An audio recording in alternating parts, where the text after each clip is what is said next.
This story begins with our protagonist seeing who appears to be his new mother. He doesn't understand what's happening, since that shouldn't be his mother, and besides, he feels quite strange. Suddenly, some digital parameters also appear, showing that he is at level 1 and doesn't even have a name. The surprises don't stop there as an imposing man appears, congratulating the woman on the good son she has just brought into the world, saying that he looks handsome and has a great countenance. The protagonist wonders if that man is some kind of emperor or something like that, becoming even more confused. At that moment, they ask the elder what name he will give the child, and it is decided that he will be called Noah Ararat, who from now on will be the 13th imperial prince. The protagonist has just discovered that he was born into the highest cradle of all imperial nobility. Some people really are lucky, aren't they? The emperor asks what Noah's affinity is, and they inform him that he has an affinity with water. So, the emperor decides that the protagonist will be the lord of Armelia, the land of the waterhouses. The protagonist's stats start to change, and someone comments, "We've never seen values like these before." Now, the emperor wants to see the status of his new son, and this becomes possible thanks to a spell. The most surprised of all is the protagonist himself, as he has just seen his water attribute suddenly change to SS. This is madness for everyone present, since no one has ever seen someone with such high stats at such a young age. And so begins Noah's story. To provide better context, we are introduced to the Milis Empire, the nation of warriors that established its capital on a plain surrounded by imposing mountain ranges. In this empire, during its golden age, where wealth begets even more wealth, a culture of dazzling opulence flourished. The emperor's more than 10 biological children were given the title of imperial princes.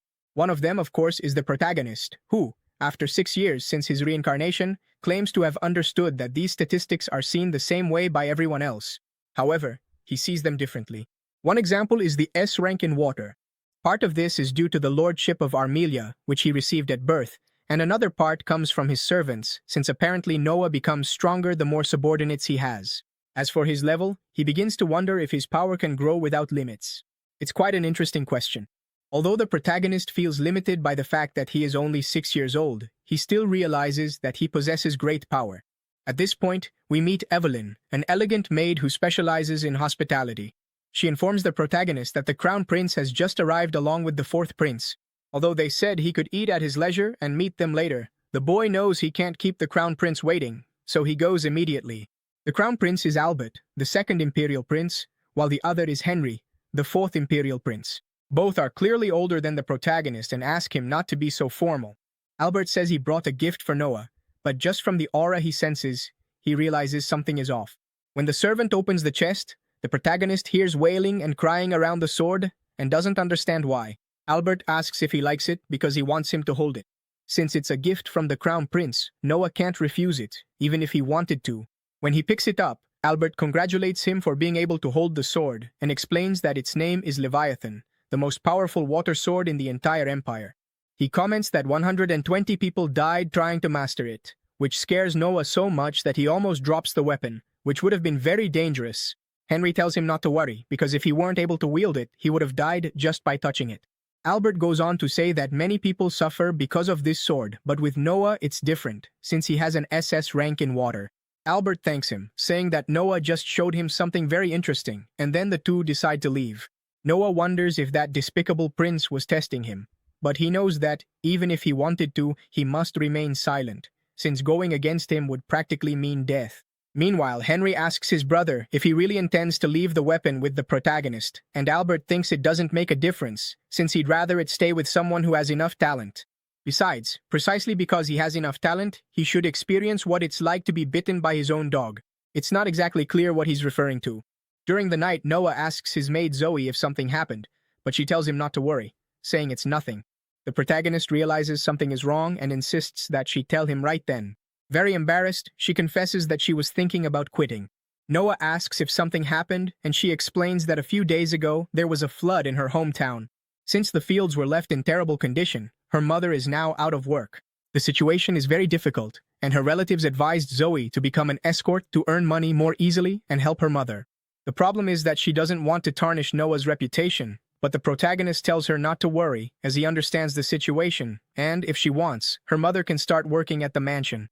Since there isn't much else to do, he gives her the job of closing the back gate of the mansion, with a payment of 10 rines per month. Zoe doesn't understand, since there's no such job as just closing the back gate of a house that also pays well above average. I don't know about you, but I'd keep quiet in a situation like that. It's an absurd bargain, to be honest. Noah explains that there's a house on the outskirts of the west side of the capital, and for that reason, he gives Zoe's mother permission to use it. She can't hold back her tears and bows deeply to thank her lord for such kindness. Although the protagonist does this because he's a good person, he also knows that allowing a former maid to go work as a companion could, in some way, affect his reputation as an imperial prince, so that would never be allowed under any circumstances. At that moment, Dylan, the butler, appears, and Noah asks him to go buy all the land he can in Zoe's village. Because with the flooding and the difficult situation, some opportunists will surely try to take advantage and seize the property of everyone living there. The protagonist's goal is to protect those people before it's too late. Dylan is impressed because even though it's the first time Noah has dealt with something like this, he managed to anticipate people's bad behavior in an extraordinary way. Of course, he can't reveal that he's already seen things like this in his past life. Dylan warns that it will take at least around 700,000 rines to buy the land, which is an absurd amount. Zoe apologizes for having involved him in this, and the protagonist understands both of their reactions, since the average annual salary of an ordinary person in the capital is only 120 rines. Noah's annual salary, for example, is 8,000 rines, including Armelia's tributes, gifts from the emperor, and other sources. The money currently available is about 500,000 rines. With no other option, he orders Dylan to sell some of the land they own south of the capital.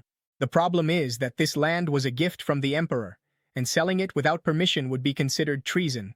But that matters little to the protagonist, who is willing to accept whatever punishment may come. Although neither of them thinks this is right, Noah reminds him that nobles from time to time must make sacrifices for the good of the people. Dylan simply thanks him from the bottom of his heart. At that moment, the protagonist remembers that Dylan is also originally from that village, so it's only natural that he's so grateful. The next day, all of Noah's people are very busy, but Henry shows up to visit him for a while. The protagonist apologizes for not having received him earlier, but Henry doesn't mind. In fact, Henry wants to know if he's going out somewhere. Noah replies that he does, since he plans to buy land in Doso, where there were recent floods.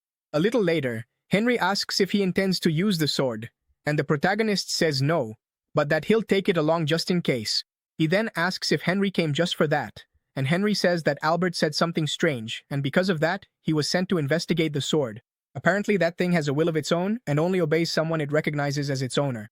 With that, the protagonist is able to understand a bit better what he felt about the sword, and Henry advises him to take it if he wants, but not to use it. Otherwise, he could be in danger. Later, when they arrive at the village of Doso, they realize that everything is completely destroyed. The protagonist asks Dylan to go to the registry office, since many documents may have been lost, and everything needs to be regularized according to the law. Noah decides to go with Zoe to take a closer look at the situation and notices that even the tubers in the fields are rotting. They see a group of people going to receive food, but what is being distributed is so bad that it seems almost spoiled. An elder comments that they can't complain, since just having something to eat can already be considered a luxury. Even if it's not ideal, it's necessary to be grateful. The protagonist says it's unacceptable for the Empire to provide such poor quality food, but the conversation is interrupted by the arrival of Mr. Galil, the official responsible for that region. It's clear that he came to check what is being distributed, since his interest is for them to offer the worst possible. Noah directly asks if he's embezzling the money, but Galil replies that it's very arrogant to ask such a question when everyone there is suffering, including himself. Furthermore, Galil claims that he deserves something in return for feeding all those people. The protagonist warns him that getting rich off resources meant for the victims is an extremely serious crime. Even so, Galil keeps insulting Len, the lord of those lands. The protagonist insists that using force to abuse the weak is something terrible, but in his mind, he knows that if he doesn't teach this guy a lesson, he'll never understand. Somehow the sword moves automatically toward Noah, since those last words apparently offended it as well. Then, Noah starts fighting with the sword in a rather strange way, because he believes that what Galil did was oppress the weak with his power, when he should have helped, not caused suffering. Somehow Noah manages to subdue the sword and commands it to be his and obey him at all times. And that's how... Well, I didn't expect that guy to be killed, but I'm also not going to bother defending him. To make matters worse, Noah keeps using Leviathan's power and ends up creating a practically bottomless pit.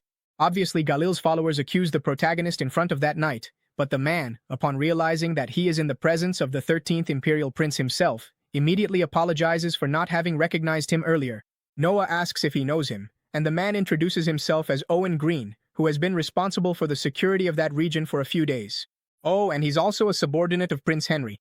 Naturally, Owen orders everyone to kneel before the protagonist, and Noah asks the knight for help, explaining that some wrongdoers have taken all the money that was supposed to help and feed the population. He points out Galil's accomplices and says that they should receive the punishment they deserve. In addition, he orders that a new meal be prepared, more substantial, less watery, with better taste, higher quality, and larger portions. Thanks to this, all the villagers start shouting their thanks to the 13th prince. Meanwhile, Albert learns that his plan did not go as expected, since Leviathan not only refrained from attacking Noah, but also completely submitted to him. Even so, this isn't entirely bad for Albert, since now he knows that the protagonist will be much more useful than he had imagined. A few days later, the Emperor summons Noah, having learned that he sold the lands he had received as a gift and, in exchange, bought an entire village. Noah believes he's doomed and will be severely punished, but to his surprise, his father simply thanks him. That's right. Thanks to the protagonist's actions, the vultures weren't able to take advantage of the flood in that village, which could have caused not only a natural disaster, but also a human one. In short, the Emperor understands that, with this attitude, the Empire saved resources by not having to deal with two catastrophes at the same time. He asks how Noah found out about what happened, and the boy replies that it was through one of his maids. The Emperor believes that all of this was the will of the gods. Furthermore, he also learned that Noah managed to tame Leviathan, which is extremely impressive. Because of this, he asks one of his servants to witness his son's power, since it had been a long time since he had observed him up close. The Emperor is delighted to learn that Noah now has an SSS rank in water affinity, although Noah himself still doesn't fully understand how this kind of metric works. His father, on the other hand, hopes to be able to count on this power in the future. And well, folks, that's how this first episode ends. I hope you enjoyed it. If you liked it, don't forget to leave a like, subscribe to the channel, and turn on the notification bell.